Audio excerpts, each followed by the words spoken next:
I used to believe summers were supposed to feel endless, like long days stretching into warm nights filled with things that made sense, but the summer I turned 13, nothing made sense anymore. My mom and I had just moved to a small rural town called Cedar Hollow after the kind of breakup people whisper about at church. I didn't want to hear the details, but I saw how my mom's eyes stayed red for weeks, how bills piled up, how she whispered on the phone about starting fresh.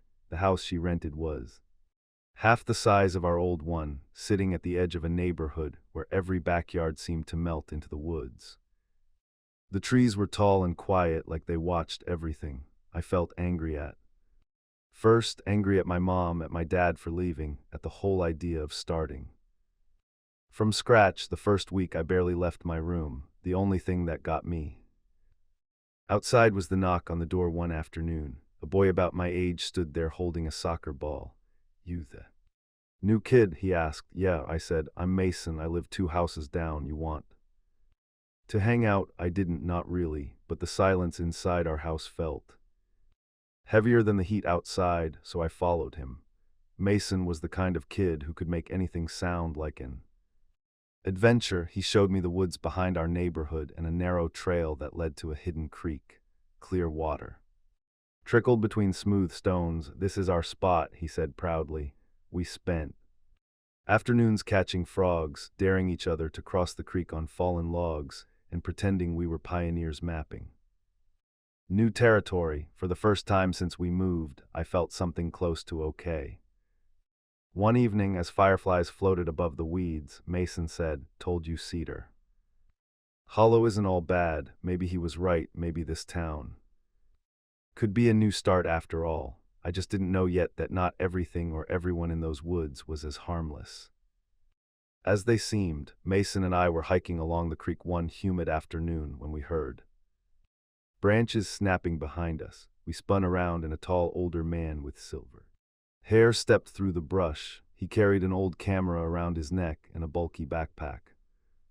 "Didn't mean to startle you boys," he said with a friendly smile.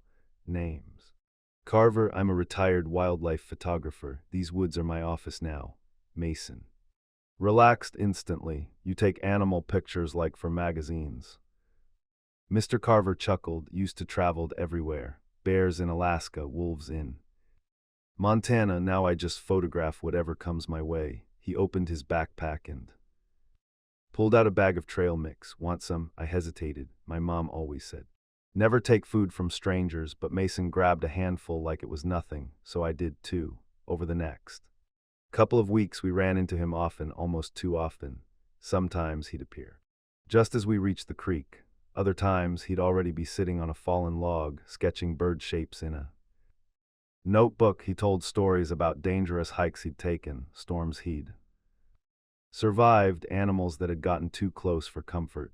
Mason soaked up every word. I did too, if I'm honest. There was something steady about him, calm in the way adults rarely were around me.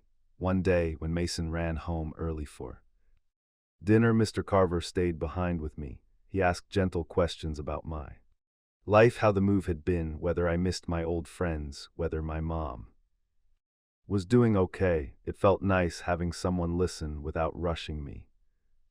"You're a thoughtful kid," he said. "Kids like you, well, sometimes you need someone who understands you in ways other people don't." I remember nodding, even though something inside me shifted, a small, uneasy feeling, nothing clear, just enough to make me change the subject. Still, I walked home feeling oddly lighter, thinking maybe he was right. Maybe he did understand me, but I had no idea those conversations were moving into places I wasn't prepared for. Places no kid ever should be. The more the summer went on, the more Mr. Carver sought me out, especially when Mason wasn't around. Sometimes I'd be heading to the creek alone and he'd appear behind me like he'd been waiting. He'd ask deeper questions each time. "Do you ever feel like you have to be the adult in your family? Does your mom talk to you about grown-up problems? Do you ever feel like people take you for granted?" The questions weren't wrong exactly. They just felt personal, too personal, but he always asked them with such soft concern that I brushed it off. Then he started talking about bonds. He said one day while we sat by. The water, real connections don't happen often. Sometimes you meet someone who gets you better than family does. Didn't know what to say. I was 13, confused, trying not to disappoint someone who seemed to care. You ever feel closer to me than anyone else? He asked. His eyes didn't match the smile on his face. I looked away. I don't know, it's okay, he murmured. Some things can stay between us. Special things. A cold feeling crawled up my spine.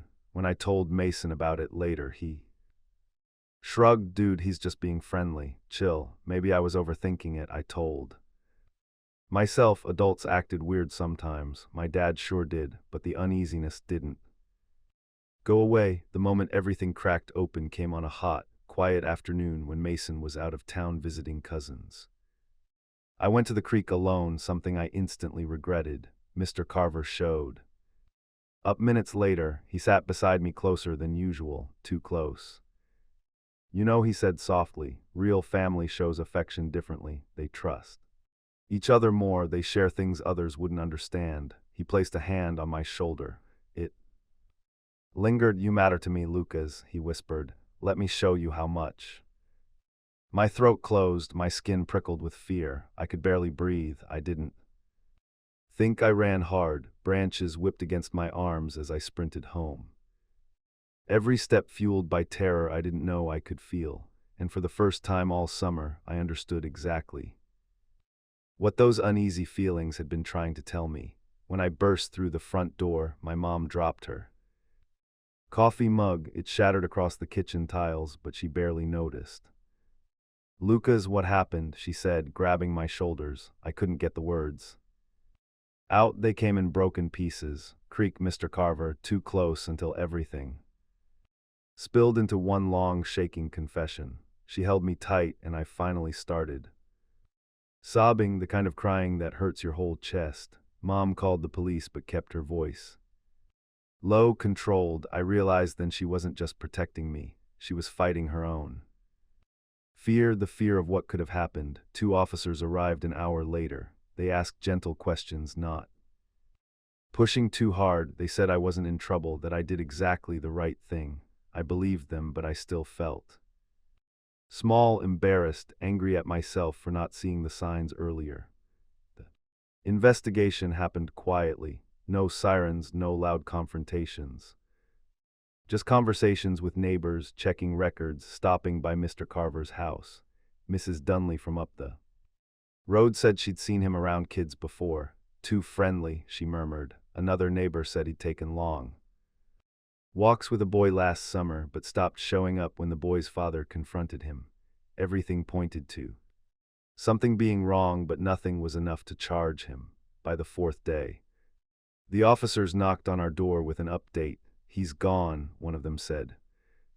Left town overnight, house is empty. My mom thanked them, but when she closed the door, she leaned against it as if the air had been knocked out of her. I didn't feel relieved, just hollow, like someone had carved out the part of my summer that used to feel safe. They won't find him, will they? I asked. Mom wrapped an arm around me. What matters is he can't hurt you now, but part of me wondered if he'd already taken something I couldn't get back.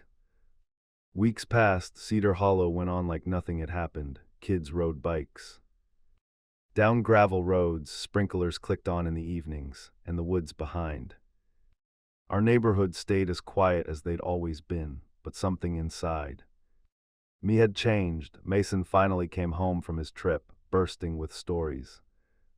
Unaware of the storm that had crashed through my life while he was gone. When I told him everything, he didn't know what to say. He kept repeating, dude, I had no idea. I didn't blame him. I barely understood it myself. Eventually, we went back to the creek. We stood at the edge of the water, neither of us talking. The place looked the same, sunlight on the rocks, dragonflies skimming the surface, but the carefree part of it was gone. You ever think it'll feel normal again? He asked quietly. Maybe, I said, just not the same kind of normal, he nodded. Still our spot, though. Yeah, I said, and it was just different now. That summer became the moment I learned The world wasn't as simple as I'd thought. Some adults weren't who they pretended to be. Some kindness wasn't kindness at all, but I also learned something else. Speaking up doesn't make you weak. Running away from danger isn't cowardly, and telling the truth, even when your voice shakes, can be the bravest thing you ever do. Mom told me. Healing doesn't happen all at once. It happens in small steps, like noticing I slept through the night again, like laughing at one of Mason's dumb jokes, like walking into the woods without feeling that tight knot in my stomach.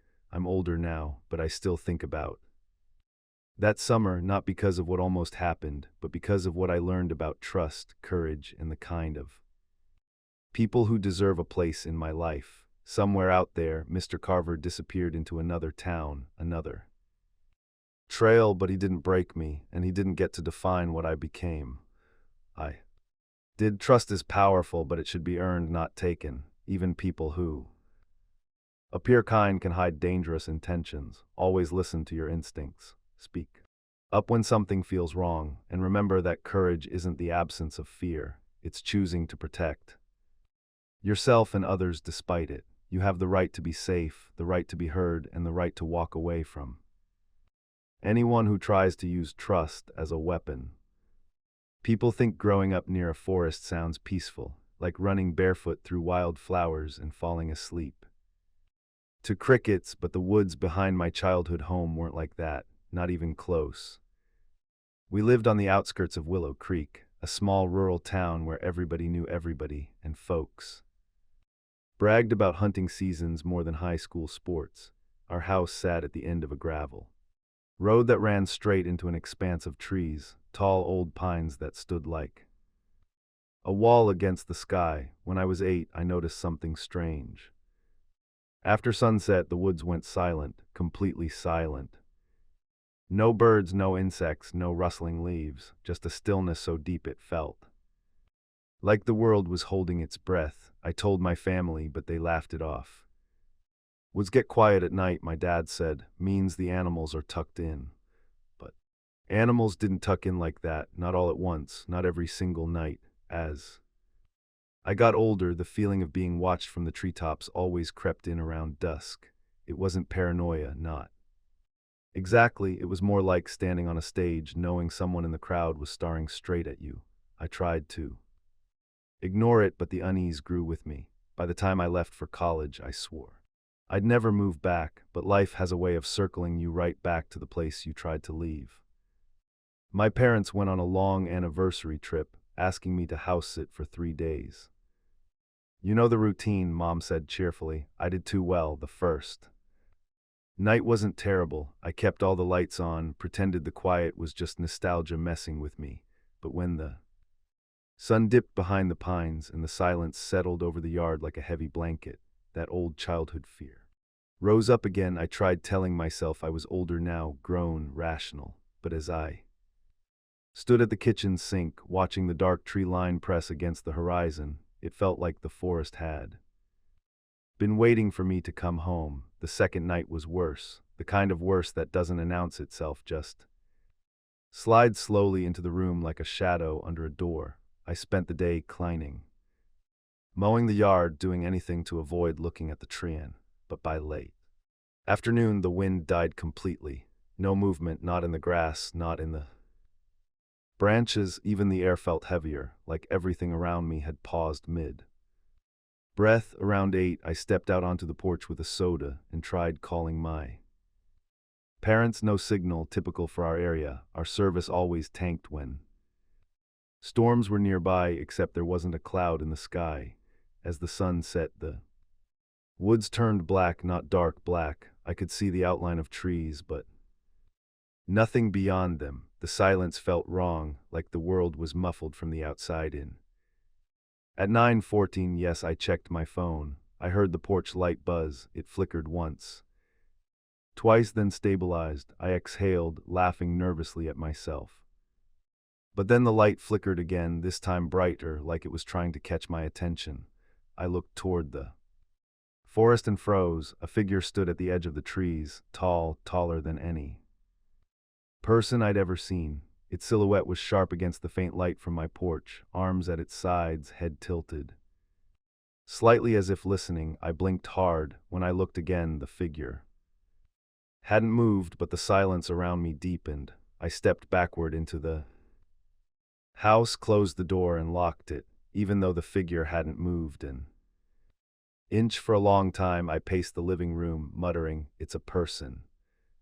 Just someone messing with me." But deep down, I knew no normal person stands that still for that long. I checked the window again 10 minutes later. The figure was closer, and I never saw it move. By then, panic had crawled so far up my spine I could taste it in my mouth. I shut the curtains, grabbed my phone, and called my friends, Darren and Lee, two people who never let me live anything down, but who also never ignored a late-night call from me. "Dude, you sound freaked," Darren said.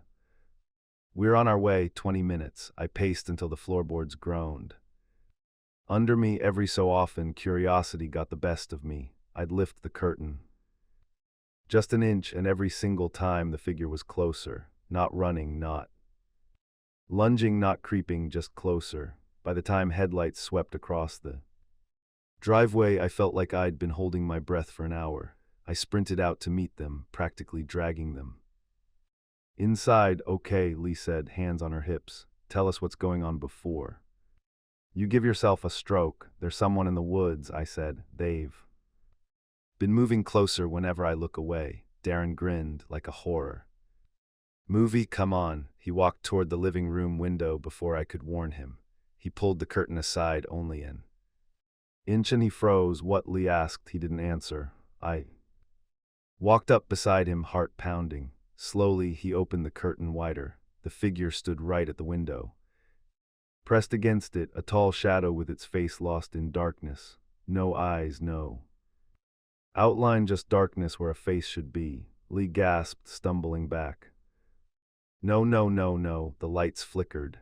When they came back on, the figure was gone, but the glass was fogged. A long smear trailed down it, like breath sliding toward the latch. Something had been right there watching us, and it had exhaled. We didn't argue about leaving. We didn't gather our things. We didn't wait for another flicker of the lights. We ran. The three of us bolted to Darren's truck so fast we nearly tripped over each other.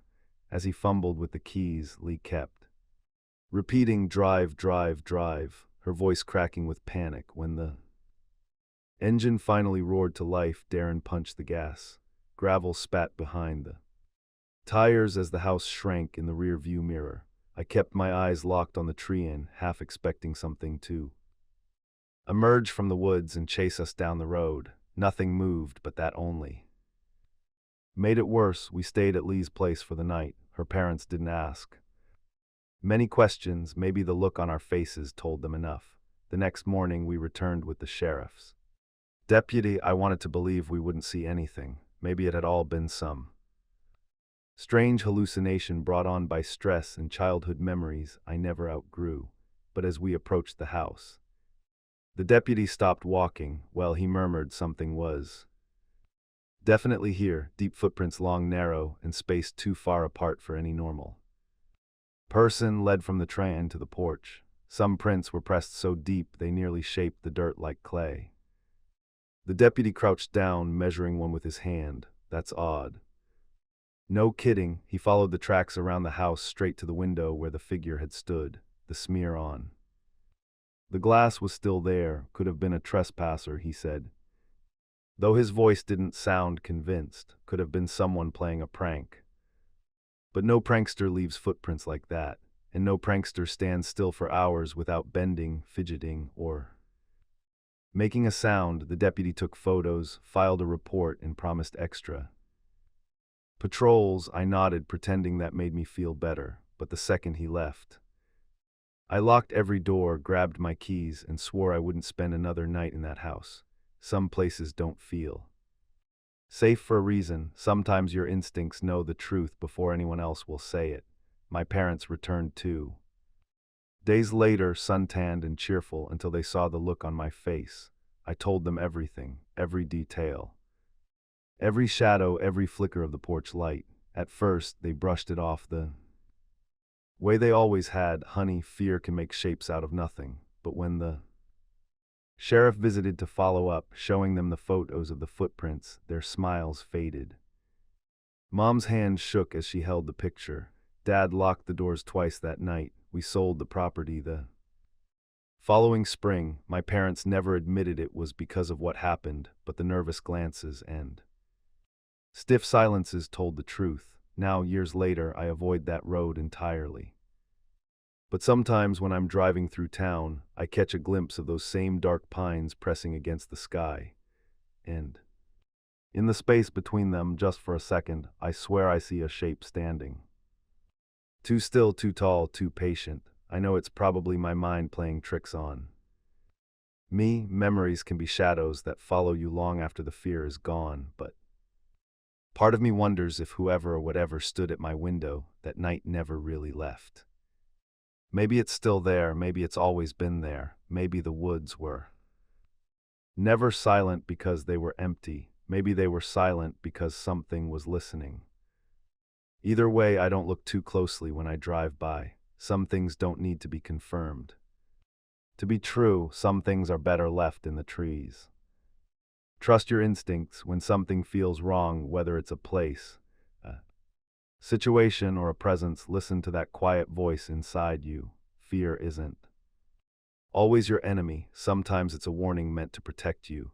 Never ignore the signs your environment gives you, because awareness and caution can be the difference between danger and safety.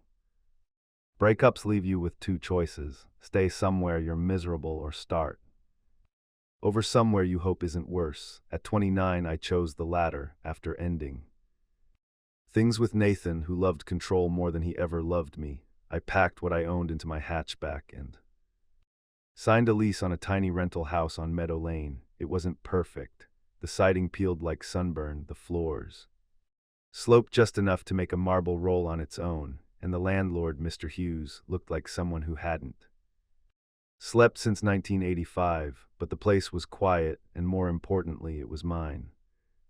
Only thing to know, he said during the walkthrough, tapping the wall with his knuckle. These walls are thin. You'll hear the house settle, maybe a raccoon on the roof sometimes, nothing harmful. I nodded, not thinking twice. After sharing an apartment with a man who slammed cabinets every time he was annoyed, I figured I could handle a few creaks. The first 2 nights were peaceful enough. I worked from the kitchen counter, unpacked slowly, and tried to feel the place out. A new beginning, a new quiet. But on the 3rd night, something woke me just after 1:00. A soft, dragging sound like fabric pulled across wood. It came from the spare bedroom I never used, the one with nothing in it but dust and an old ceiling fan. I told myself it was the pipes or the house adjusting to the cold. Old homes do that. Right when I checked the room the next morning, the door, which I always left wide open, was tightly shut.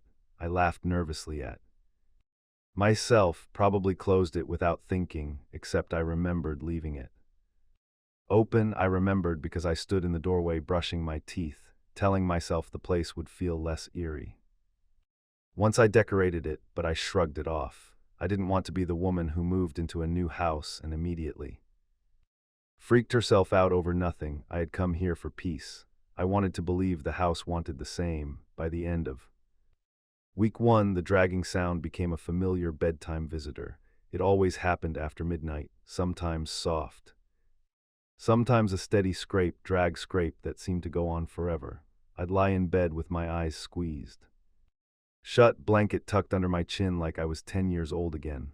Old house, I whispered into the darkness. Just the house, but houses don't breathe, and that's what it eventually sounded like something taking slow, heavy breaths behind a wall. One night I walked down the hallway, ready to prove to myself it was nothing. The moment my hand touched the spare bedroom doorknob, the sound stopped. A clean, sharp silence, like whatever was making noise suddenly held its breath. I opened the door fast, flicking the light on. Nothing, just dust and emptiness. Still, the next morning the door was shut again. Not just nudged closed, pulled tight like someone had gripped the edge and yanked it shut. I mentioned it to my mom on the phone, trying to sound casual. Probably airflow, she said. Old places shift, doors move. Don't psych yourself out. I wanted to believe her. I tried, but on the 10th night the dragging sound grew rhythmic and deliberate. Scrape, pause, scrape. Pause, repeating like someone dragging their foot while packing. I sat up in bed, heart pounding so loudly I thought the house might hear it. Okay, I whispered. Okay, that's enough. I got out of bed, grabbed my phone flashlight, and marched to the room. The hall felt colder. My breath actually fogged. The door opened when I started down the hallway was slowly swinging shut, slowly. By itself, I stopped walking. The door kept moving until it clicked into place. I didn't sleep that night. I sat in the living room with every lamp on, watching the hallway. At sunrise, exhausted and shaky, I opened the spare room again, the dust on. The floor had faint lines in it, like something had been dragged back and forth. My stomach dropped. That was no house noise. I cleaned the spare room top to bottom the next day, partly because I wanted to feel in control, partly because I needed to see if anything disturbed the dust again. By sunset, the floor was a blank canvas. I left the door wide open, wider than before. If it closed again, I wanted no doubt. At 12:47 a.m. the dragging began, louder this time, faster, like something impatient. I froze in bed. I couldn't tell if the sound was inside the room or inside the wall. It didn't matter which, it was wrong either way. By 10:03 the noise stopped and the door closed just like that. This time I didn't wait until morning. I grabbed my phone, turned on the hallway light, and shoved the door open. What I saw made my skin crawl. Dust had been disturbed again, but not randomly. There was a clean, perfect path where the floor had been swept bare, straight from the window to the closet, like feet had walked the same route again and again. Inside the closet, the clothes bar, solid metal, was bent downward in the center. Not cracked, not loose, bent as if someone had hung from it. I backed out slowly, hands shaking so badly I could hardly keep my phone steady. I didn't know if this was a break-in, a squatter, or something even worse, but I knew one thing: I needed proof. I bought a cheap stand and set my phone up to record overnight. I left the spare room completely empty and open. Then I locked myself in my bedroom and waited for morning. When the sun finally rose, I grabbed my phone with trembling hands. My heart pounded as I opened the video, scrubbing through hours of nothing until 2:47 a.m. the closet door began to open slowly, soundlessly. Then a man, tall, gaunt, barefoot, covered in grime, stepped out. My heart nearly stopped. He walked straight toward the camera, past it, and down the hall toward my bedroom door. He stood there listening 6 minutes, not moving. Then he turned and climbed into the crawl space above the closet. I dropped the phone. I wasn't alone. The police arrived within 20 minutes. Though it felt like an eternity as I waited on the front lawn wrapped in a blanket, refusing to step back inside. When the officers finished watching the footage, one of them muttered, "Jesus."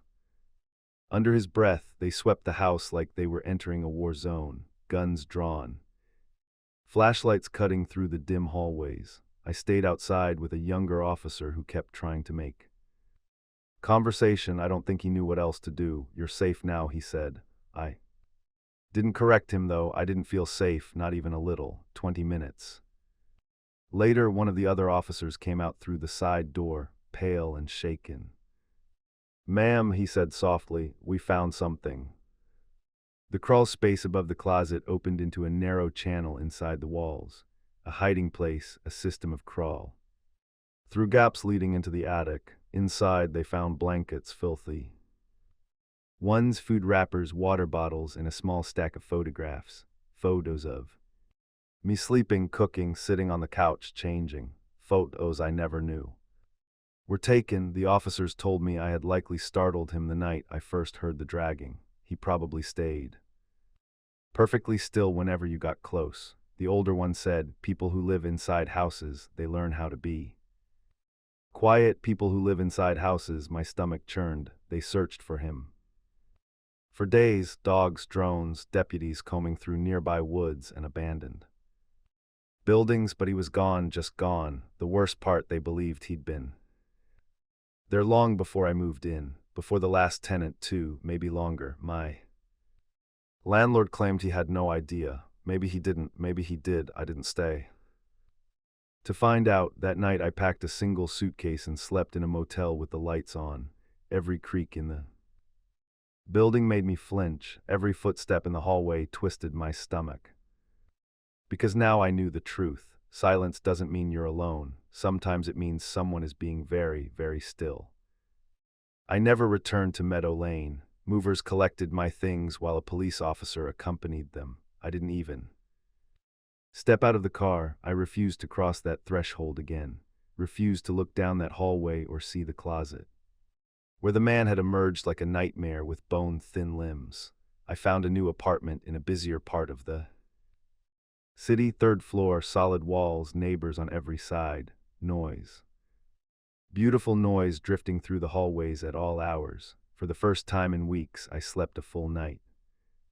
Almost. Some nights I wake to the memory of my bedroom door handle rattling, though it never actually moves. Some nights I imagine the soft thud of bare feet in a narrow wall or the faint drag of fabric across wood, but I remind myself, this place has solid walls. This place isn't hiding anyone. This place is mine. Still, I don't hang clothes in my closet anymore. I don't like looking at the ceiling corners where shadows gather. I don't like silence. The police never caught him. He disappeared between one heartbeat and the next, leaving only footprints in the dust and photographs I'll never forget. Sometimes when I'm driving and pass a worn-down house or an old building with a sagging roof, I wonder how many places like that hide someone. How many people live beside a wall without knowing there's someone else on the other side of it. I've learned to trust noises, not ignore them. Houses don't pace at night. Walls don't breathe. Closets don't open on their own. People do. People can. People did, and someone lived inches from me, breathing, listening, watching. Long before I ever heard a sound. Pay attention to the small signs, even when they seem harmless. Your safety off depends on trusting your instincts, not dismissing them. Ignoring what feels wrong can open the door, sometimes, literally, to dangers that hide in plain sight. If you had told me a year ago that becoming a mother would be both the happiest and most terrifying experience of my life, I would have laughed. I thought fear belonged to the pregnancy stage, test results, ultrasounds, birth plans. No one warns you that the real fear comes later, when you're handed a tiny human and told, here you go, keep her alive. Matt and I had waited 5 years to try for a baby, jobs stabilized, bills under control, a house with a small extra room we always called the nursery, even when it was just holding mismatched boxes. When our daughter Harper was born, we felt like we'd finally crossed some invisible line into real adulthood. Exhausted, yes. Overwhelmed, definitely, but proud in a way I never expected.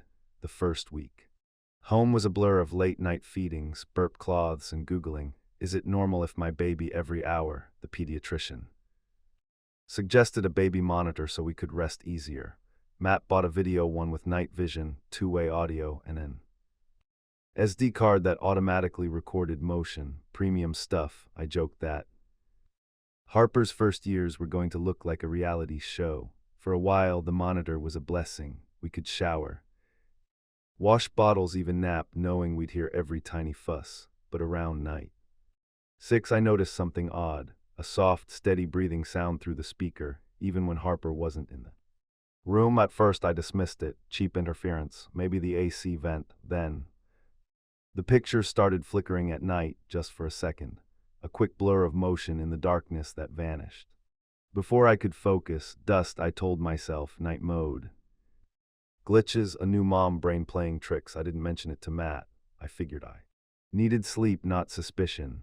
Looking back, those harmless little glitches were the first cracks, the first quiet warnings that something or someone was already in our house long before we knew it. It was 2:17 a.m. when Matt shook my Shoulder hard, not the gentle, hey honey kind of shake, the kind people use when something is wrong. Lily, he whispered, voice tight, wake up, you need to see. This, my heart lurched. Harper, I shot upright, expecting to hear her crying. But the house was silent, so silent I could hear Matt swallowing. He held the baby monitor in both hands like it was a bomb. Look, he said. I took the screen. For a few seconds, it showed nothing but the normal night vision grayscale. The crib, the mobile, the faint outline of the rocking chair. Then something moved, a figure hunched over the crib, back arched like an animal rooting through garbage. At that exact moment, the figure turned its head toward the camera, not the body, not the shoulders, the head, a slow swivel like the joints didn't match the motion. I couldn't see its face, just the pale distortion of features in infrared, but I knew. Instantly the shape wasn't Matt, wasn't me, wasn't anyone who should have been in that room. We have to go, Matt said, already halfway off the bed. No, wait, we call the police. She's in there, Lil. That was enough. We rushed to the nursery door, and Matt pushed it open with both hands like expecting an attack, but the room was empty. Harper slept peacefully, the crib untouched. The only wrong thing was the window, cracked open an inch, curtains swaying like they'd been moved seconds before.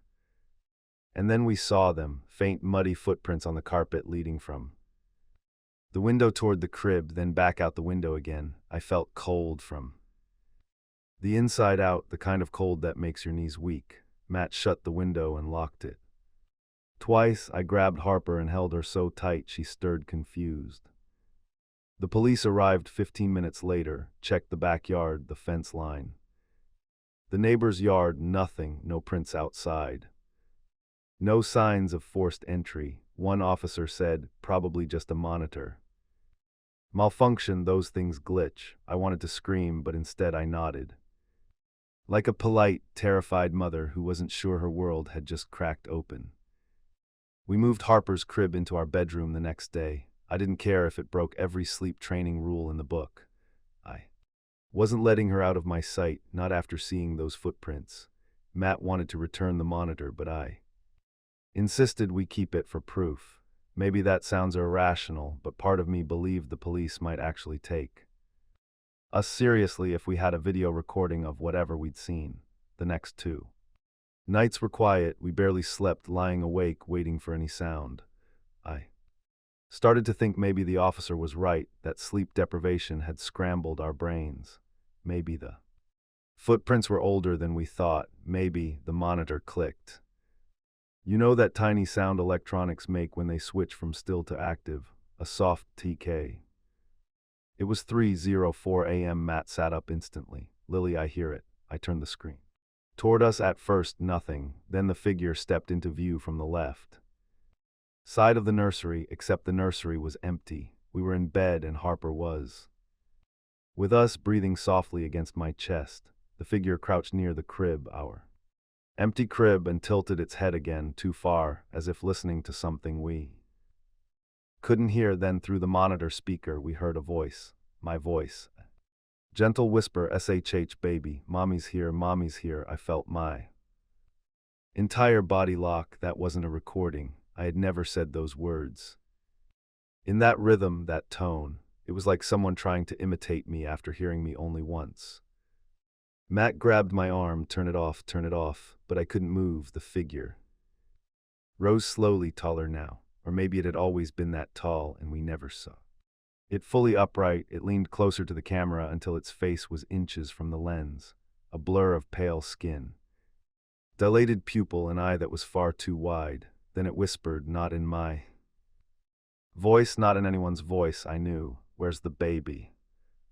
Matt slammed the monitor against the floor, the plastic shattering. Harper woke and cried. I clutched her, like she was the only real thing left in the room. We didn't sleep the rest of the night. Morning light felt like a blessing I didn't believe in. Matt didn't say a word during breakfast the next morning. He sat at the table, hands clasped, staring at the broken monitor like it was a corpse. I paced the kitchen with Harper on my hip, fighting the urge to pack our bags and drive anywhere, hotel, parents' house, anywhere. With a lock and lights, we need to check the SD card, he finally said. I didn't want to. Every instinct screamed no, but we had to know if what we saw was real or exhaustion, hallucination, paranoia clawing at our senses. Matt took the tiny card, slid it into his laptop, and opened the files. There were dozens, all labeled automatically with dates and timestamps. The earliest one was from 3 nights after we brought Harper home. Matt clicked it. The video showed the nursery in night vision. Harper asleep, tiny arms curled near her head, nothing else. Then after 30 seconds, the window slid open slowly, quietly, like someone practiced. A figure climbed inside, thin but strong, clothes dirty, movements jerky. In a way that made my skin crawl, he walked to the crib, stood over Harper, and stayed there for 6 minutes, not touching her, just watching. The next video showed him again, and the next, sometimes crouched, sometimes standing, sometimes leaning over the crib so close his breath fogged the lens. I covered my mouth, trying not to scream. Oh my God, Matt whispered. He was here every night. Every night we slept thinking our baby was safe. Every night someone else had been inches from her. Matt called the police. Not 911, directly to the detective who'd come before. 2 patrol cars arrived within 10 minutes. The officers watched the videos, and their expressions shifted from disbelief to horror. Finally, the older officer said, "These prints you found, we recognize them." "From who?" Matt demanded. "A patient escaped last month from a psychiatric facility half a mile from your subdivision. He's been off medication for weeks. Violent history." I held Harper tighter. "Did you catch him?" I asked. The officer shook his head. "No, and we haven't seen him since the night your monitor caught that last video." My stomach dropped. That was only 12 hours ago. We stayed in a hotel for the next 2 nights. I barely slept. Every sound in the hallway made me jump. Every knock from a neighbor's room sent adrenaline rushing up my spine. Matt positioned the dresser against the door, even though it already had 2 locks and a deadbolt. Harper slept better than either of us, blissfully unaware of the danger she'd been in. I watched her chest rise and fall just to reassure myself she was real, warm, safe. On the 3rd night, the detective called. "We found traces near your fence line," he said. "Footprints, a scrap of fabric, but the trail goes cold at the road," "Meaning he could be anywhere," I said. "Mining," the detective replied carefully. "He's not at your house anymore. That's all we can confirm." Matt and I looked at each other. It wasn't enough. It would never be enough. We decided we weren't going back home. Not yet, not until the police found him. But there was one last thing. When Matt packed our bags earlier, he brought the broken monitor with him. I hadn't noticed until he took it out of the suitcase that night. "What are you doing with that?" I asked. "I don't know," he said. "I just couldn't leave it there." He turned it over in his hands. The screen was cracked, the casing dented. It shouldn't have worked anymore, but it did. The monitor clicked, faint, soft, unmistakable.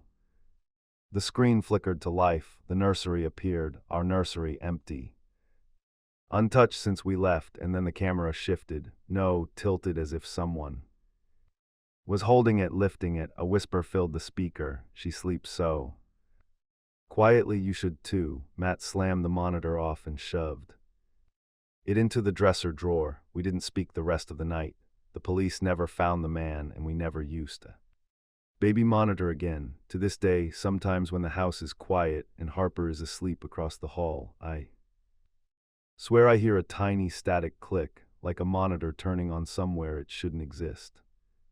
Long drives always feel different at night, like the world shrinks down to nothing but the highway, the hum of tires, and whatever thoughts you haven't dealt with yet. I'd been on the road for 9 hours already, driving through 3 states to visit my mom after her surgery. I promised her I'd be there early tomorrow, but I wanted to push it a little farther before stopping to sleep. Around midnight, my stomach twisted in a way that made me clench the wheel. I'd been living off gas station snacks and bad coffee, so I figured my body was finally protesting. When the green sign for a rest area appeared, I exhaled in Relief, the rest stop sat by itself on a long stretch of highway. No trucks, no cars, no vending machines humming, just darkness and a building with a faded roof. But what caught my attention was the flickering red sign over the entrance, nursing station. That didn't make sense. Rest stops had security booths sometimes, maybe a ranger or two, but not clinics. Still another cramp hit so hard my vision blurred. I parked crooked, stumbled out, and pushed through the front doors. The lobby smelled like antiseptic and old wood. Everything looked abandoned except for a single fluorescent light buzzing overhead. "Hello," I called. "Anyone here?" For a moment, the silence stretched too long. Then a woman appeared at the end of a dim hallway. She wore outdated teal scrubs, her hair pinned in a style I hadn't seen since the 90s. "Are you all right?" she asked, smiling whiter than felt natural. Her voice was calm, almost rehearsed. "You look very pale. I just need a restroom," I said. Gripping my stomach. "Nonsense," she replied warmly. "Come lie down just for observation." She gestured toward a small exam room with spotless counters and metal equipment that looked decades old. I should have left right then, but pain and exhaustion make you listen to the wrong instincts sometimes, even though everything in me screamed, "Don't." I stepped inside the exam room. The walls were yellowed with age, the cabinets metal and dented, the sink spotless but outdated, the fluorescent light flickered above, buzzing like a trapped fly. The woman walked with slow, deliberate movements as if she had all the time in the world. "Sit," she said gently. "It's important we assess you quickly. People come through here in very poor shape." I perched on the edge of the exam table, planning to leave the minute the cramping eased. She opened a drawer and pulled out an IV kit older than any sterile equipment I'd ever seen. The packaging looked wrong. "Hold on," I said. "I really just need directions to the restroom. You're dehydrated." Her smile didn't move her eyes. "You need fluids." "I don't need an IV," I insisted. "I'm not staying for this." She kept prepping the needle like she hadn't heard me, like my voice didn't matter. "People always say that," she murmured. Right before they collapsed, my skin prickled. "Ma'am," I said, standing up, "I'm leaving." That's when she turned toward me and I saw her ID badge clearly for the first time. The plastic was yellowed, the corners cracked, the name faded but readable: Elaine Morris, RN. The expiration date, 1994. And the photo, it was her, younger but unmistakably her. My heart punched my ribs. "Is this a joke?" I whispered. She tilted her head, her smile widening into something stretched and brittle. "I can't let you leave," she said. "Not again." Something metallic clattered behind her. I glanced past her shoulder. Shackles attached to the exam bed's frame. The metal rings were worn like they'd been used many times. Cold washed through me, stronger than the cramps. I edged toward the hallway, keeping my eyes on her. "I'm leaving," I said again, voice shaking. Her expression didn't change. "You always try." That was the moment I ran. I sprinted down the hallway, the sound of my footsteps echoing off tile walls. Everything behind me was silent. No chasing footfalls, no shouting, nothing. That silence was somehow worse. When I reached the lobby, I shoved the doors open so hard they slammed against the walls. The night air hit me like ice.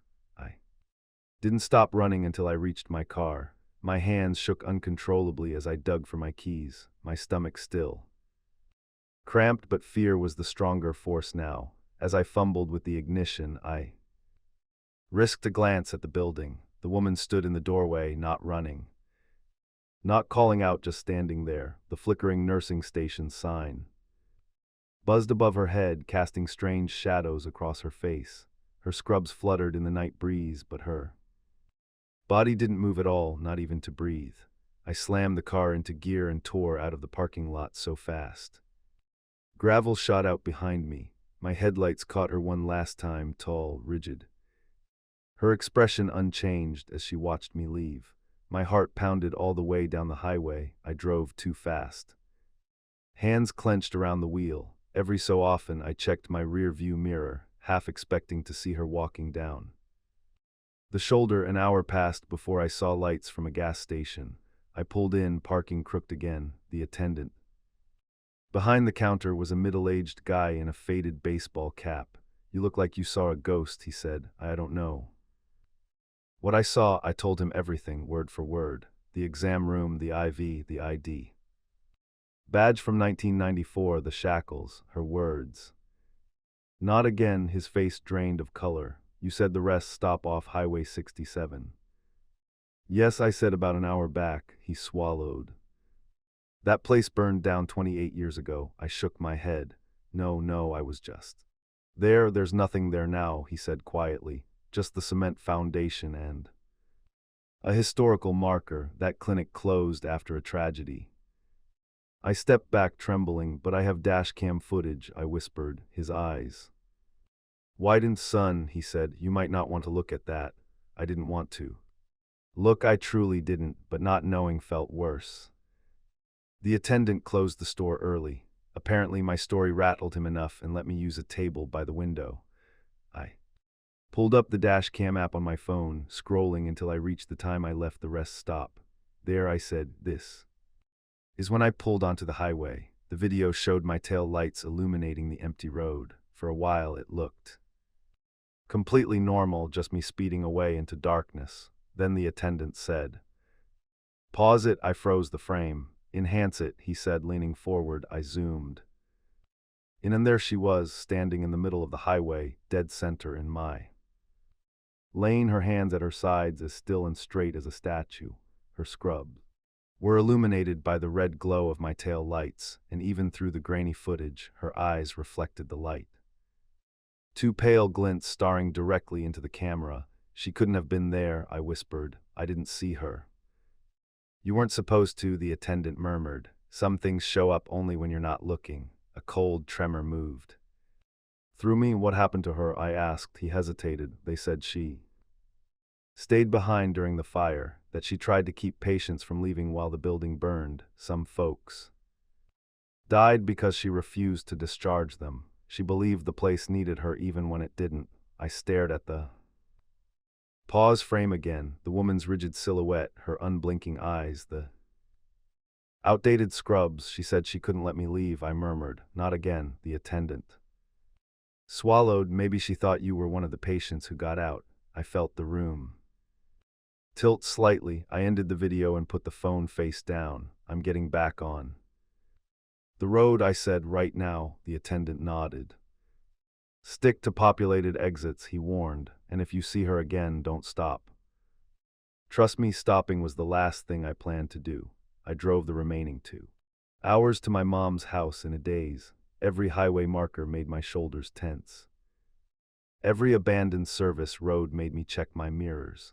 I kept imagining a figure in scrubs walking along the shoulder, steady and silent, gaining ground with every mile. By the time I pulled into my mom's driveway at dawn, I felt hollow, exhausted, like part of me was still back on Highway 67, running. My mom opened the door in her robe, smiling sleepily until she saw my face. What happened? She asked. It's a long story, I said. I didn't tell her everything. Not right away, just enough to explain why I wanted to sleep on the couch that night with all the lights on. She didn't argue. Later that evening, I rewatched the dash cam footage alone. I don't know why. Maybe to convince myself it really happened, maybe to prove it didn't. But the woman was still there, standing exactly where she shouldn't be, locked in place by the glow of my tail lights. I deleted the footage. I didn't want it. I didn't want anyone else to see it. Some things don't need to be shared. Some things are better left behind. Haven't driven that route since. Even now, years later, whenever I take a long trip, I feel uneasy at night when I pass small, empty exits. For a moment, I always expect to see a flickering sign. A dark hallway, a woman in outdated scrubs watching from a distance. The strangest part, sometimes I swear I smell antiseptic. No matter what state I'm in, no matter how far from that burned down building, and sometimes, only sometimes, I see a pale glint in the dark shoulder of the road, like eyes catching the light, but I never stop to Check not again when something feels wrong. Trust the instinct that tells you to leave. Safety often depends on recognizing danger before it fully reveals itself. Whether it comes from people, places, or situations that don't belong. Your intuition is a survival tool. Use it. Use. I moved into Sycamore Lane on a Wednesday that felt too bright for the life I was dragging behind me. After my breakup with Melissa, 5 years together, 3 years living together, and 1 month of sleeping on a friend's couch, I needed silence like it was medicine. My new little rental house sat at the end of a quiet cul-de-sac, the kind with trimmed lawns, weekend barbecues, and neighbors who waved without expecting conversation. It felt safe, predictable, exactly what I believed I needed. The place across the street was the only oddball on the block, shutters half hanging, a yard gone to brittle weeds, a crooked mailbox leaning like it had given up. The real estate agent said it had been vacant for a while but didn't explain further, and honestly I didn't care. A house with no neighbors meant fewer conversations about why my relationship crashed and burned. The nights were the hardest. Silence wasn't gentle the way I had hoped. It was loud. Every creak in the walls felt like a question I didn't want to answer. I spent my first week unpacking slowly, sleeping badly and reminding myself that this was supposed to be a fresh start. But on my 5th night there, around 1:00 in the morning, I noticed something strange. A thin, warm light flickered in the window of the supposedly empty house across the street. At first, I assumed it was a security light or maybe a reflection from a passing car. Yet the light didn't stay still. It moved like someone walking with a lamp, and the curtains shifted a little, the way they do when someone's watching from behind them. I told myself I was tired, too stuck in my own head. I locked my door, closed my blinds, and forced myself to sleep. The next morning, the house looked dead. Again, dark, still, and empty. I tried to shrug it off, but deep down, a small, uneasy voice whispered that I hadn't imagined the light, or the feeling that someone had been looking right at me. He showed up on my porch the following Tuesday. I opened the door to find an older man standing there, late 60s.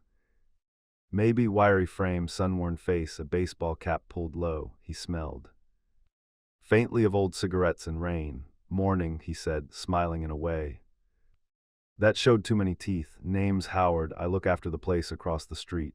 I blinked. The vacant house, he chuckled. Vacant's a strong word, just waiting on the right buyers. I'm the caretaker until then. Nothing about him said caretaker. No badge, no keyring, no uniform, just a faded coat and eyes that looked like they never closed all the way. He started asking questions immediately, strange ones. You sleep with your windows unlocked? No. What time you usually go to bed? Depends, I said, already uncomfortable. You hear much at night? He asked. This street gets noisy. People don't realize how loud they are. I laughed weakly. I haven't heard anything. He nodded, but the way he looked at me felt like he didn't believe me. After he left, walking across the street without actually entering the house he claimed to care for, I tried to put the whole exchange out of my mind, but that night, just after midnight, I saw him again. He was standing at the edge of my driveway, not moving, not talking, just staring at my house, specifically my front windows, as if waiting for me to come out and greet him. I turned off the lights and hid behind the curtain until he finally drifted back toward the other house and disappeared into the darkness. The next night at 2:00 a.m., he knocked, a soft, slow knock like someone trying not to wake the neighborhood. I cracked the door open just enough to see him standing there smiling. You got a ladder I can borrow? A ladder for what? The attic, he whispered, glancing up toward my bedroom window. I need to check some things up there. I don't have one. That was a lie. His smile widened.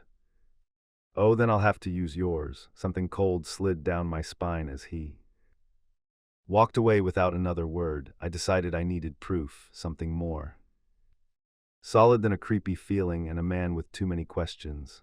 So I bought a security camera, one of the cheap but reliable ones that syncs to your phone. I installed it facing the supposedly vacant house. On the first night, nothing happened, just a few passing cars and a stray cat. Night 2. Howard showed up. The footage showed him packing along the sidewalk like he was measuring the space between our houses. Sometimes he wandered toward my driveway, sometimes he crossed to the vacant house, and once he stopped. Inches from my front door, he bent down and whispered something through the tiny gap beneath it. I turned the volume up. But the audio cracked with static, just faint hissing. But the way he lined in, the way his lips moved, he looked like he was speaking quietly to someone inside. To me, I didn't sleep that night. Every sound in the walls felt amplified. Every shadow looked occupied. On the third night, the camera caught something worse. He wasn't packing, he was standing still, staring directly into the camera lens, not blinking, not moving. Just watching like he knew I was watching, too. Eventually, he walked across the street and slipped behind the vacant house. The camera lost sight of him. That's when I heard the scraping in my attic, just a faint drag of something across wood. Slow, deliberate. I froze on the couch, barely breathing. I told myself houses make noises, that old beams shift, that animals find ways in. But then something tapped, 3 slow, heavy taps from above my living room's ceiling. I grabbed a flashlight, hard hammering, and pulled down the attic hatch ladder. Dust rained onto my shirt. When I climbed up, my hands were shaking. I didn't find an animal. I found fingerprints along the inside edge of the hatch, fresh ones, oily, smudged, and unmistakably human. And wedged between 2 rafters was a flashlight, not mine. The police came the next afternoon after I finally found the nerve to call. 2 officers arrived, a young guy named Morales and an older woman named Price. I expected them to roll their eyes, but instead they exchanged a quiet, tense look when I described Howard.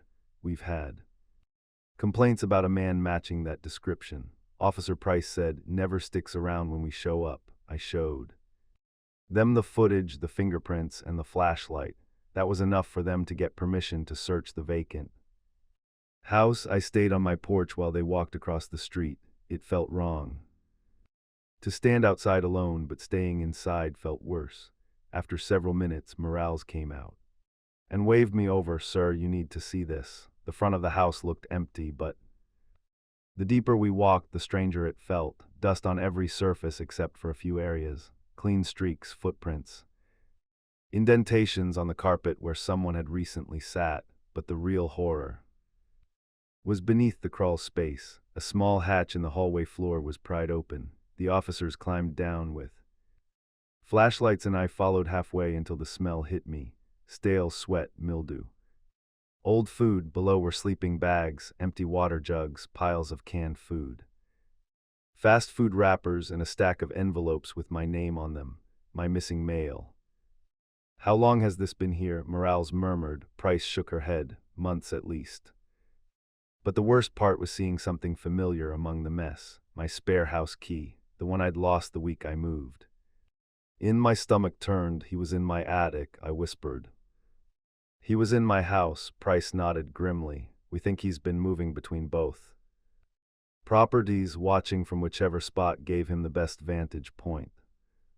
They searched for Howard, but he was gone. They canvassed the woods, the nearby streets, even the drainage culverts, but he had vanished like he'd been waiting for this moment to disappear. The vacant house was sealed off with police tape. They told me to stay somewhere else for a while, but I didn't want to run. I wanted answers, and as night fell, I couldn't shake the feeling that Howard was still close, watching from somewhere new. I didn't sleep that night. I kept the lights on, sitting in the living room with my back against the wall so I could see every doorway. My phone buzzed with messages from friends asking if I was okay, but I didn't have the energy to explain something I barely understood myself. Around 3:00 a.m., the house settled in that slow, creeping way old homes do, except this time the sound didn't fade. It repeated, a soft, rhythmic creaking above me. The attic again. I grabbed the same flashlight I'd taken up before. My stomach clenched so hard I felt nauseous. The officers told me they Searched the attic earlier and didn't find anyone, but I couldn't trust anything anymore. The ladder groaned as I pulled it down, dust sifted onto my face. I climbed. Slowly, the air growing colder the higher I went, the beam of my flashlight cut across the rafters, the insulation, the dark corners. Nothing, no footprints this time, no flashlight, no signs of entry, just silence. Then from somewhere deeper in the attic, a whisper, not words, just breath. Slow and shaky, like someone trying to stay quiet. I froze, every muscle locked. The whispering stopped, then a soft shuffling sound moved toward the far wall, toward the shared side of the house next door. Howard hadn't been hiding in my attic at that moment. He had been in the walls, using crawl spaces, beams, gaps, anywhere a wiry man could squeeze. I backed down the ladder, slammed the hatch shut, and ran outside barefoot. I didn't stop until I reached the police station 2 streets over. When officers returned with me, they heard it too. The breathing, faint but real, coming from inside the walls between the houses. They tore open the drywall. Nothing, just darkness and dust, but the insulation was warm, as if someone had been pressed against it moments before. Howard was never caught. I moved out. Within the week, the cul-de-sac looks peaceful from the highway whenever I drive past, but peace isn't always real. Sometimes it's just the surface over something rotten, and sometimes people don't live in houses. They live between them. Trust your instincts. Your fear may be alerting you to danger long before your eyes can see it. And remember, safety isn't just about locked doors, but about paying attention to the people who stand too close to them. I became a high school teacher because I believed teenagers deserved at least one adult who didn't talk down to them. I grew up in rural Oregon myself, in a logging town where half the kids had chainsaw skills before they could drive. School saved me, books, science fairs, teachers who told me there was more out there.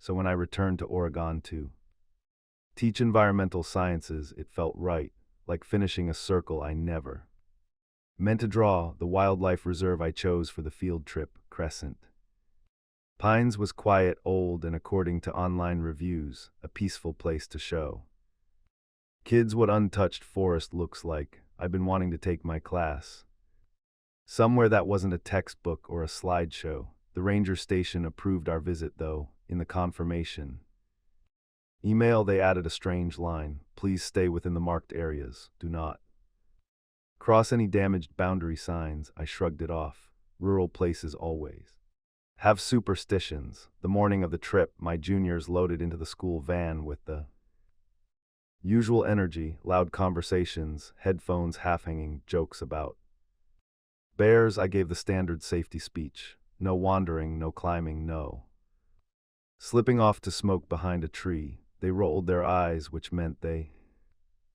actually heard me. When we arrived, the ranger who greeted us, Ranger Hale, looked exhausted, pale in a way that didn't match his outdoorsman build. He forced a smile, but his hands shook slightly as he passed out maps.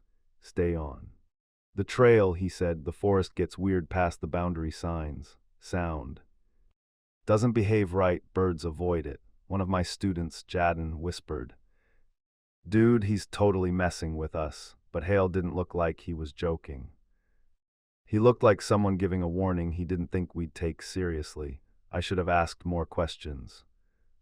I should have noticed how relieved he looked when we started walking the designated trail, like he was glad the trees were between him and whatever he feared. But I didn't know then that Crescent Pines was more than just another forest, and I didn't know it was waiting. The first hour of the hike was normal. The kids took photos of mossy logs, argued about which tree species was which, and complained about the uphill parts. I was proud of them. No one tried to wander, no one messed with wildlife, and everyone stayed close. Around midday, the air shifted. I don't know how to explain it except to say the silence thickened. The usual forest soundtrack, birds, insects, distant wind, slowly faded until all I could hear were our footsteps. Is it supposed to be this quiet? Mia asked. Maybe a hawk's nearby, I said, trying to sound confident. Birds get quiet when Predators are around, she didn't look convinced. We continued another quarter mile when Jadden called out, "Hey, didn't we pass that tree already?" I looked back, a crooked pine bent at the middle like someone had tried to snap it decades ago. The bark had a slash-shaped scar I recognized. "I don't think so," I said, though doubt crept in. "A lot of pines look alike." "No," he insisted. "That's the same one. I remember the weird bend." The other students murmured agreement. I checked the map, checked the compass, checked the trail marker behind us, except the marker behind us was gone. I blinked hard. I had seen it minutes earlier. A small green sign nailed to a stump. "Daniel," Mia asked softly, "where's the sign?" "I'm sure we just passed it," I said. "Maybe it fell. Let's keep moving." But as we walked, something was wrong. Each time we turned around, the last marker vanished, not knocked over, not broken, just gone. "Someone's messing with us," Jadden muttered. No one laughed. The deeper we went, the more the silence pressed in. It wasn't normal silence. It was heavy, dense. Vacuum where even our own footsteps felt muffled. Then we heard it, a child crying, soft at first like a distant echo, but as we stopped and listened, the sound warped, reverberating around us, bouncing off trunks, coming from everywhere and nowhere. "Is someone lost?" Mia asked. The crying shifted suddenly to a strangled wail. "We need to find them," I said, more out of instinct than logic. The students hesitated. I wish I had too. The crying grew louder as we followed it, but it stretched in impossible ways. First close, then far, then to our left. When I was sure we'd heard it from the right, each step seemed to pull us deeper into a part of the forest where the light itself looked wrong, slanted through the branches like broken glass. "Daniel," Jadden whispered, "this doesn't feel right." "It's a kid," I said. "We can't ignore them." But even I didn't believe my own words. We reached a clearing.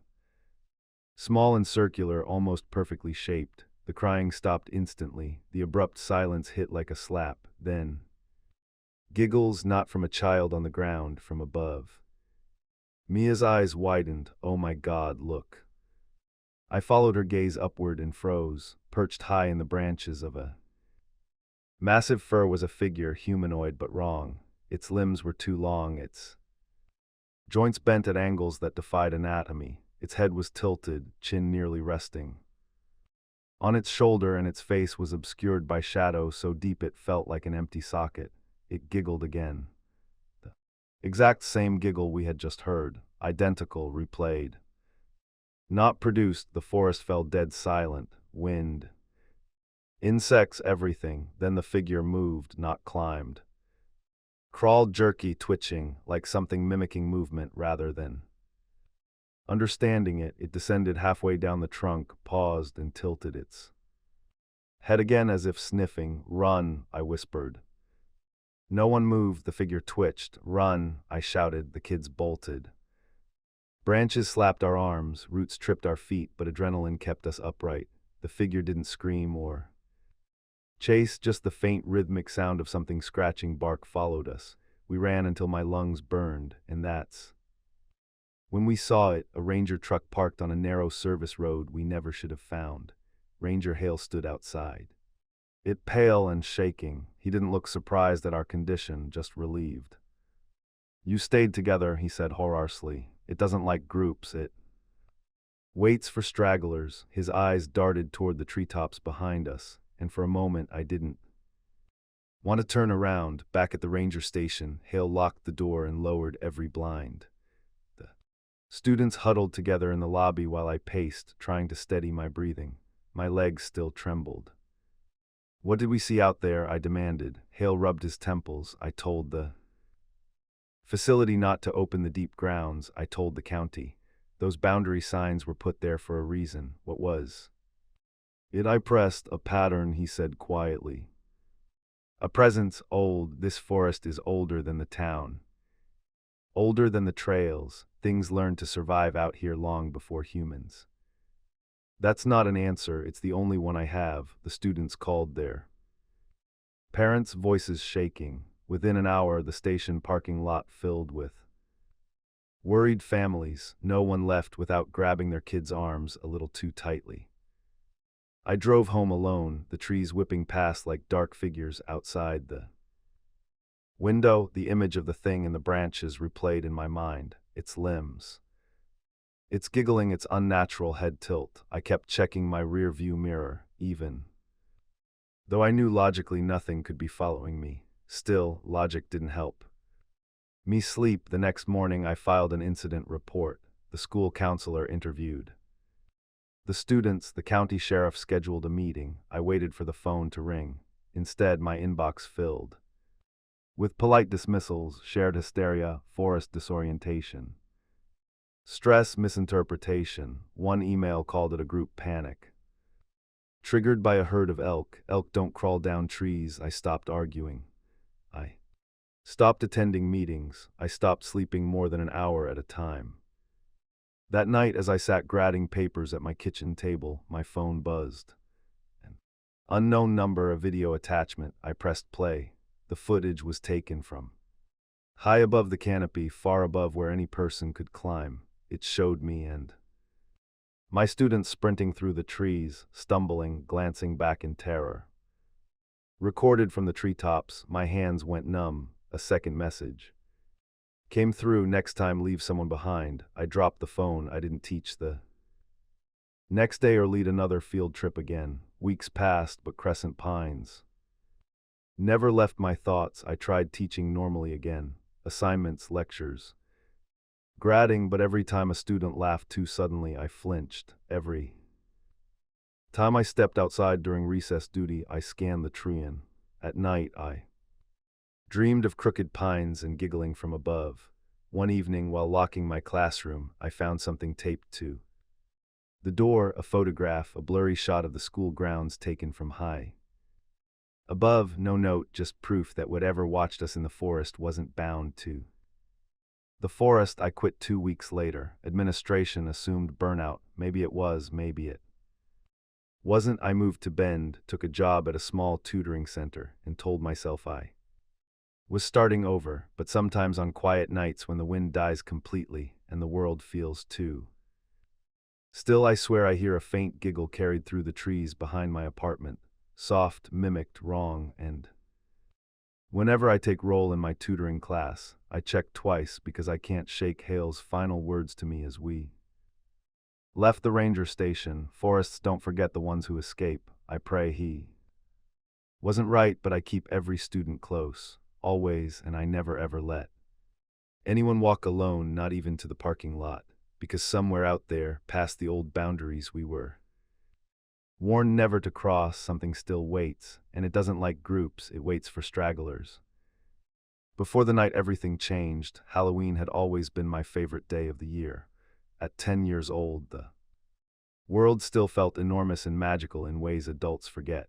Back then, trick-or-treating wasn't just a tradition, it was the highlight of my fall. My neighborhood in Maple Pines was full of big old houses with wraparound porches, families who went all out with decorations, and that cozy small town charm you only see in old holiday movies. My parents were the type who loved to embarrass me with enthusiasm.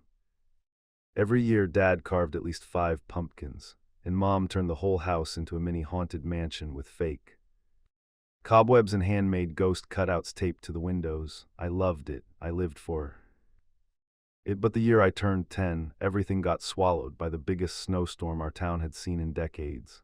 It hit fast, faster than anyone predicted. By noon on Halloween Day, ice pellets slapped the windows like handfuls of gravel, and thick wet snow fell in sheets, so heavy I couldn't see across the road.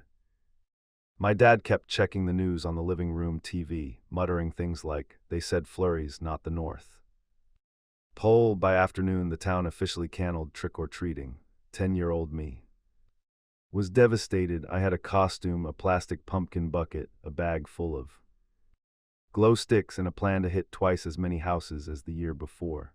Suddenly, it all vanished under a blanket of white. Mom tried to cheer me up with hot chocolate and a stack of DVDs she rented from the library earlier that week: cartoon Halloween specials, old monster movies, and a couple of kid-friendly thrillers. She lit cinnamon Candles, popped popcorn, and told me we'd make the best of it. Dad shoveled the driveway 3 times in 2 hours and still complained he could watch it disappear as fast as he cleared it. By sunset, the storm deepened into something almost otherworldly. The wind howled like a living thing. Rattling our windows, snow clung to every inch of siding, every house on our street glowed faintly through the storm, porch lights blurred by swirling white. Neighbors still came out just long enough to wave at each other, bundled like explorers, braving some frozen wilderness. Despite the blizzard, Mom still insisted on keeping a bowl of candy by the front door just in case.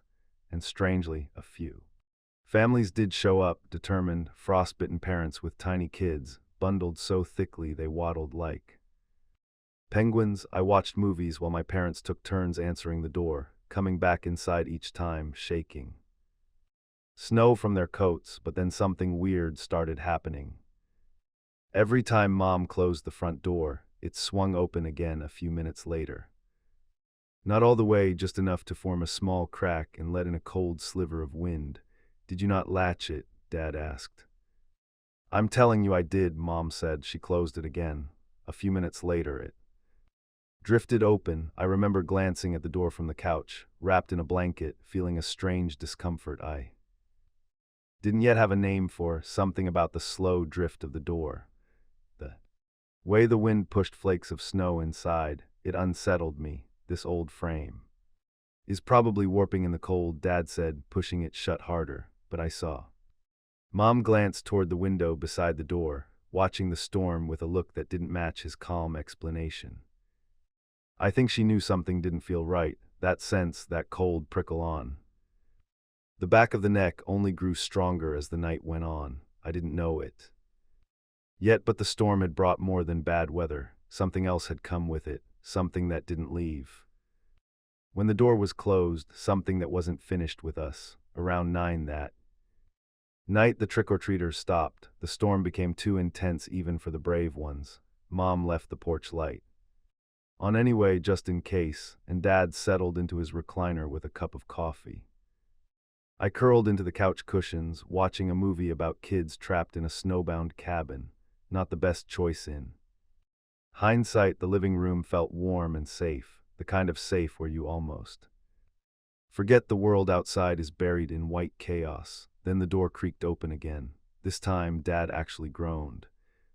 "You've got to be kidding me," but something about the way it happened felt wrong. I was watching directly that time. The latch didn't jiggle or release the way it usually did when the wood expanded. There was no sudden gust of wind. It eased open slowly, gently, silently, like someone on the other side was pushing it with the softest touch. "See," Mom said, "something's off." Dad marched over, irritation plastered across his face. He pushed it shut, jiggled the knob, and made sure the deadbolt clicked. "There," he said, "if that opens, I'll eat a whole fun-sized bag of candy corn." "Please don't," I muttered. "That's disgusting." Mom laughed, the tension lifting for a second, but then 20 minutes later, the door drifted open again, just a crack, just wide enough to let in a curl of freezing wind. Dad stared at it. "Nope.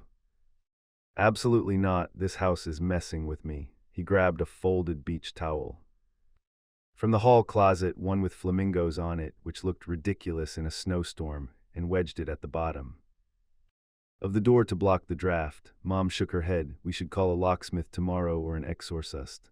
I mumbled. Dad chuckled. Mom didn't. We returned to the movie, but my eyes kept darting back to the door. I expected it to open again. I waited for it. I could feel the weight of the storm pressing against the house like a giant hand. Every window shook.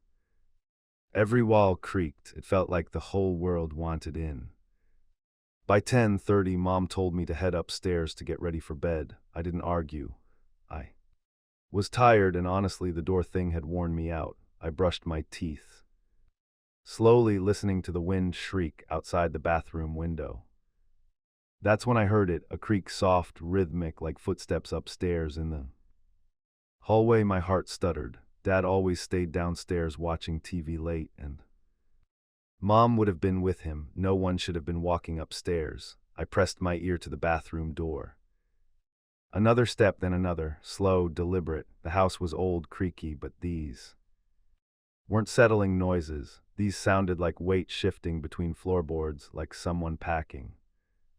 I yanked open the bathroom door, expecting to see someone in the hallway. No one was there, just shadows stretching long and thin across the carpet.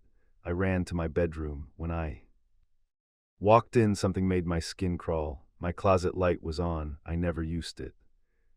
The pull-string light bulb hadn't been touched in years. My parents didn't even know it worked. I stared at it, the pale yellow glow illuminating my hanging shirts and boxes of old-school projects. The bulb flickered slightly, humming quietly like it had been on for a while. A chill spread through my whole body. I reached in, grabbed the string, and turned it off fast. The instant the closet went dark, I slammed the door shut. Something wasn't right. Something was in the house. Maybe it had been inside longer than we realized. I locked my bedroom door, a habit I never had until that night, and stepped backward, heart pounding. That's when I saw it. Faint shadow moving under the door frame. Someone was standing on the other side. The shadow moved slowly, like someone shifting their weight from one foot to the other. I froze, every nerve in my body firing at once. I didn't scream. I didn't call for my parents. I couldn't. Something instinctive, something ancient, told me not to make a sound. The doorknob twitched barely, just a tiny rotation, like someone was testing it gently, quietly. My breath caught in my throat. In kid logic, monsters jiggle doors, shake them, pound on them. Whatever stood outside mine that night didn't behave like that. It behaved like it didn't want to disturb the house. It behaved like it expected the door to open. The knob twitched again, then stopped. The shadow remained. I could hear my own heartbeat thudding against my ribs. Every instinct screamed to call for my dad, but something held me still. The same way you stay quiet when a wild animal walks past your tent. Minutes stretched into forever. Finally, the shadow shifted, slowly sliding away from the doorframe. Not fast, not startled, calm, controlled, like it was leaving because it wanted to, not because it had to. I waited and waited, then waited some more. When I finally found the courage to move, I pressed my ear to the door. Silence, no footsteps, no breathing, no creaks, nothing. I bolted to my bed and crawled under the covers, pulling them up to my chin. The hallway outside remained painfully, impossibly quiet. After what felt like hours, I heard my dad downstairs laugh at something on TV. The distant sound anchored me to reality. Eventually, exhausted from fear, I drifted into a restless sleep. The next morning, Dad woke me early. "Hey, bud," he said, ruffling my hair. "Come look at this." His voice held forced calm, the kind adults use when they don't want to scare you. I followed him downstairs, rubbing sleep from my eyes. Mom stood at the front window, arms crossed, her expression pale and tight. She didn't look at me. Dad opened the door and pointed at the porch. Snow blanketed everything, but not smoothly. Boot prints, small ones, kid-sized. They started at the sidewalk, crossed our yard, circled the house, then stopped directly beneath my bedroom window, but there were none walking away. No return trail, just the approach, as if someone came to the window and never left. Mom's voice trembled. No child would be out in that storm. Dad knelt beside the prints, studying them. They look off. They did. The toes pointed inward, slightly pigeon-toed. The heels sank deeper than the front. They weren't symmetrical either, like the boots were worn down unevenly. "Do they look familiar to you?" Dad asked Mom quietly. She shook her head. "No, and none of the neighborhood kids have boots that small." Dad checked every lock in the house 3 times. Mom insisted we stay together all day, and me, I didn't mention the shadow under my door or the closet light, because deep down I already knew the truth. Whoever those prints belonged to, they weren't trick-or-treaters, and they weren't outside anymore. They had been inside the house, upstairs in my hallway. The police came mid-morning. 2 officers stood on the porch, boots sinking into the fresh snow, while Dad Explained the situation. They were calm, polite, but their eyes kept drifting back to the prints under my window. One crouched down. These aren't fresh, he said, but it snowed all night. Dad replied, everything should be covered. Exactly, the officer murmured, meaning someone walked through the storm early enough for snow to partially fill the tracks, but not enough to completely bury them. As if the visitor came before the worst of the storm hit. Mom invited them inside to talk, but I lingered by the window, staring at the prints. Something about them hooked into my brain. The size, the shape, the strange inward turn. I'd never seen boots like that.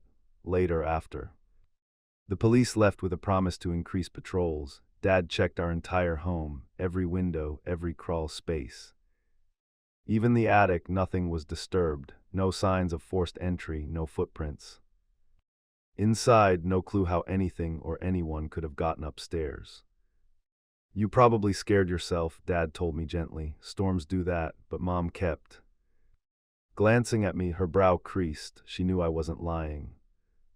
For the next couple of days, I refused to go upstairs alone. The house suddenly felt alive in all the wrong ways. Every creak in the floorboard sent my pulse racing. Every shadow on the wall made me flinch, but the real fear came on the second night after Halloween. The storm had passed, leaving everything cold and silent.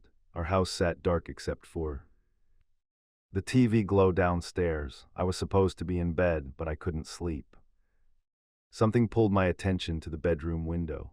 Snow drifted softly outside, the ground reflecting the moonlight, and there they were, new boot prints leading toward the house. Again, no return trail, just like before. I scrambled from bed and ran to my parents' room, shaking them awake. Dad rushed outside with a flashlight, boots crunching loudly in the snow, but I watched from the window. As he approached the prints, he slowed, he knelt, he said nothing. Mom came behind him, holding her robe tightly around herself. Even from upstairs, I saw the fear in her body. Language. When they came back inside, Dad locked the door, his face pale. Don't worry, he told me. It's probably just a kid messing around. But his voice cracked. My parents slept in the living room that night. All three of us did, yet even then, even surrounded by the people I trusted most, I didn't feel safe. I kept imagining the faint shadow under my door, the closet light, the slow steps in the hallway, not the parts my parents could explain away, but the parts they couldn't. The next morning, the new prints were gone. Not covered by snow, just gone, as if they'd melted or been erased or carried away. Dad called the police again, but nothing came of it. Without damage, without proof of a break-in, there wasn't much they could do. Eventually, life tried to return to normal, but I couldn't forget what happened, and apparently neither could whoever or whatever left those prints. Weeks passed, snow melted, school reopened, and my parents did everything they could to pretend Halloween had been nothing more than a strange night mixed with a scary storm. For a while, it almost worked. Kids traded stories about canceled trick-or-treating. Teachers complained about icy roads, and the town moved on, but something inside me didn't. The memory lived in small things: a closet door that stood slightly ajar, a faint creak on the stairs, a cold draft across my feet when I walked past the hallway. The prints stopped appearing after the second incident, but that didn't comfort me. It made everything worse, because things that disappear without explanation usually return the same way. One night, around mid-December, Mom asked if I wanted to help hang ornaments on the tree. She tried to make it sound casual, but I could tell she was checking in on me. I agreed and helped string lights across the branches. Dad set up his old vinyl player, letting soft Christmas music fill the room. For a brief moment, the house felt normal, safe, warm. I even forgot to be afraid. But when I went upstairs to grab a box of decorations from my closet, something stopped me in the doorway. My closet light was on again, not bright, just a faint glow leaking from beneath the door. I froze for minutes. The house was silent. I stepped back slowly. Dad, I called down the stairs, voice shaking. Can you come up here? His footsteps pounded immediately. "What's wrong?" he asked out of breath. I pointed at the closet. Dad opened it, quickly bracing himself, only to find nothing inside but coats, boxes, and old toys. He pulled the chain to turn the bulb off. "It's probably loose wiring," he said gently. "I'll check it tomorrow," but he didn't make eye contact that night. He installed a latch on the closet door. The next night, he added another lock to my bedroom door. The night after that, he moved a dresser in front of the window. He never said it, but he believed me. Even if he wouldn't admit it, even if he never said the words out loud. Something had come to the house during the storm. Something had tested my door. Something had stood under my window twice. Years have passed since then. I'm older.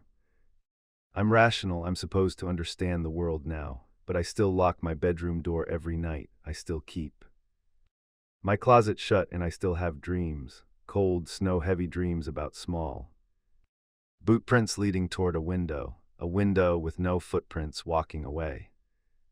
I don't know what those prints belong to, a person, a child, something. Pretending to be one, I don't know, but I know what I saw under that door. I know what I heard in the hallway, and I know the storm didn't bring it. It was already here. The storm just hit its arrival. Always trust what your instincts tell you, especially when you're young. Fear isn't weakness, it's often your mind noticing danger your eyes can't yet explain. And remember, not every knock, creak, or shadow is just the house. Sometimes the things that scare us do so for a reason. I grew up believing walls could hold memories long after the people living inside them forgot. Our apartment sat above a liquor store whose neon signs flickered at all hours, buzzing like mosquitoes trapped in the wires. The place always smelled of stale beer, dust, and something sour that no amount of pines could hide. My mother, Denise, used to say the apartment had character, as if peeling wallpaper and slanted floors were personality traits instead of symptoms of neglect. Back then, she was the kind of woman strangers admired. Cashiers called her Hun. Coworkers told her she was so strong for raising me alone, and neighbors whispered about how she worked 2 jobs and still managed to keep her boy out of trouble. She ate up that praise. It kept her going like gasoline keeps a truck rumbling long after it should have been scrapped. Behind our locked apartment door, though, that version of her vanished. Inside, she moved like a storm system. Unpredictable, loud, and impossible to shelter from. You learn to read the signs, the stiffness in her jaw, the way her fingers drummed against the counter. The silence that stretched just a little too long before she snapped. She wasn't violent in the way people picture when they think of abuse. No broken bones, no black eyes. Her weapons were her words. Her disappointment, her refusal to show softness. "Don't you look at me like that," she'd say if she thought I looked scared. "Weakness gets you hurt, you better toughen up." I didn't know what weakness looked like. I only knew she believed she saw it in me constantly. If I cried, she called me dramatic. If I hesitated, she called me slow. If I asked for help, she called me ungrateful. And if I ever told her she scared me, she'd laugh like it was the funniest thing she'd heard all week. But there were good moments too, and that's what made everything confusing. She'd buy me my favorite cereal when she got her tax return. She'd sit on the couch after long shifts, massaging her feet, telling me stories about her own childhood, stories about being ignored, about being left behind, about learning early that no one would protect her except herself. I think in those moments she thought she was teaching me something useful, something she believed would save me. My world was small: the liquor store downstairs, the alley behind it, the laundromat across the street that never closed. Sometimes I would sit on our fire escape after school, watching people go in and out of the store, imagining where they were going afterward. Anywhere had to be better than here. I used to count the trains screeching along the elevated tracks 3 blocks away and wonder what it would feel like to ride one without coming back. When I was 10, I learned the first major truth of my life: adults weren't the safety nets they pretended to be. It happened on a winter night so bitter the air felt like it could slice your lungs open. I'd gotten home from school tired and cranky, and Denise had Already had one of those days, which meant everything I did annoyed her. I folded the sheets wrong, which apparently was enough to yank us both out of the apartment at nearly 1:00 in the morning to redo laundry at the 24-hour place down the block. "You think I'm playing with you?" she growled, shoving the laundry basket at me. "If you can't learn to do things right, then you're going to do them again and again. Until you figure it out." I followed her through the freezing night. The laundromat glowed pale yellow from its buzzing fluorescent lights, humming like a trapped insect. Only one other person was inside, a man with headphones in, bobbing his head to something I couldn't hear. While Denise loaded the washers, I sat on a cracked plastic chair near the fogged-up window. That's when I saw him. A man standing outside the glass, staring in at us. He didn't blink, didn't move. His expression was cold and fixed, like someone who'd already made up his mind about something terrible. I pulled on Denise's sleeve. "Mom," I whispered, "there's a guy out there." She didn't look. "Stop being dramatic. It's late, you're tired, keep folding." But the man didn't leave. He came inside and things changed forever. The stranger didn't burst through the door, he didn't shout, he didn't even run. He just stepped inside quietly, letting the heavy glass door shut behind him with a dull thud. His boots tracked in bits of slushy snow that glistened under the fluorescent lights. I froze. Denise didn't notice at first. Her back was turned, her focus locked on shoving coins into the machine. She was muttering to herself, annoyed about a jammed token slot, annoyed at me, annoyed at life, always annoyed. The man walks straight toward her, even now.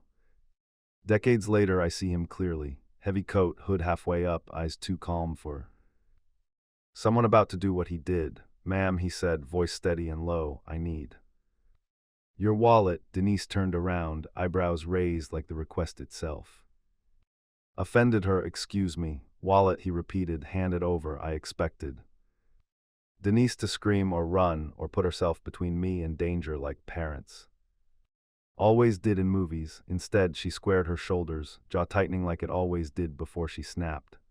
"I don't think so," she said. "Pick someone else." Wrong answer. The man didn't argue, he didn't threaten, he just shoved her hard. Denise hit the metal chair so violently it skidded across the floor. Her head snapped back with a sickening crack. She collapsed. Blood spread across the tile in a thin streak beneath her hair. I didn't move at first. My legs felt cemented to the floor. My heart hammered so loud I couldn't hear anything else. Not the machine spinning, not the heater rattling, not even my own breathing. The man approached her unconscious body and grabbed her purse. He never looked at me, not once. Then he ran. I dropped to my knees beside her. "Mom, Mom, wake up." Her eyelids fluttered but didn't open. I touched her cheek with trembling fingers, feeling the warmth fatting from her skin. I didn't know whether to shake her or hold her still, so I did what scared kids do. I wrapped my arms around her and rocked. The man at the far washers, the one with headphones, finally noticed and rushed over. "Jesus, kid, what happened?" I couldn't speak. I pointed toward the door and sobbed. He called 911. The ambulance arrived in minutes, lights flashing red and blue against the laundromat's windows. Paramedics lifted my mother onto a gurney while asking me questions I couldn't answer. At the hospital, a doctor assured me she'd live. Concussion, stitches, bruising. "She's lucky," he said. I didn't feel lucky. When she finally woke, she did look at me, didn't ask if I was okay, didn't mention the man, the assault, the blood, nothing. She stared at the blank wall and muttered, "We're not talking about this again ever." And we didn't, but something changed in me that night. Something important and irreversible. I stopped believing she could protect me, and I stopped believing adults told the truth about danger. Growing up after that night felt like living inside a jar with the lid screwed on too tight. Denise went right back to normal, her version of it anyway. She worked, she complained, she told neighbors we were fine. She acted like the laundromat never happened, and if I ever brought up the memory, even accidentally, her eyes would go cold. "You're imagining things," she'd say. "Stop living in the past. That man Didn't scare me, you're the one who panicked. The attack became a ghost that lived in our apartment, present, unsettling, never acknowledged. I changed more than she did. I became cautious, hyper R. I started watching everyone the way that stranger had watched us through the fogged glass. At school, I sat near exits. On the bus, I never put in both earbuds. At the playground, I kept my back to the wall of the brick handball court. Denise noticed, but she didn't understand. You're jumpy, she'd say. People will think you're weak. Weak. Always weak. By the time I was 15, we barely spoke unless we were arguing. She thought I was becoming soft, that the world was filling my head with nonsense. The irony never left me. She'd wanted me tough, but she couldn't stand the version of toughness I'd learned. Quiet, observant, distrustful, the kind that came from surviving, not pretending. Our apartment felt smaller every year. The bodega downstairs changed owners twice. The smell of the alley got worse. The trains seemed louder, or maybe I was just noticing things now, hearing the threats I'd once ignored, seeing the things adults pretended weren't there. At 16, I got my first job bagging groceries, not because Denise asked me to, because I needed an excuse to leave the apartment. After school, after work, after late shifts, I walked the long way home, past the laundromat, past the vacant lot, past the windows where the world looked wider, wider than she ever wanted it to look. One evening during a summer heat wave, I came home later than usual. Denise was sitting at the table, arms crossed, foot tapping aggressively. You scared me, she snapped. I blinked. You were worried. I didn't say that, she said sharply.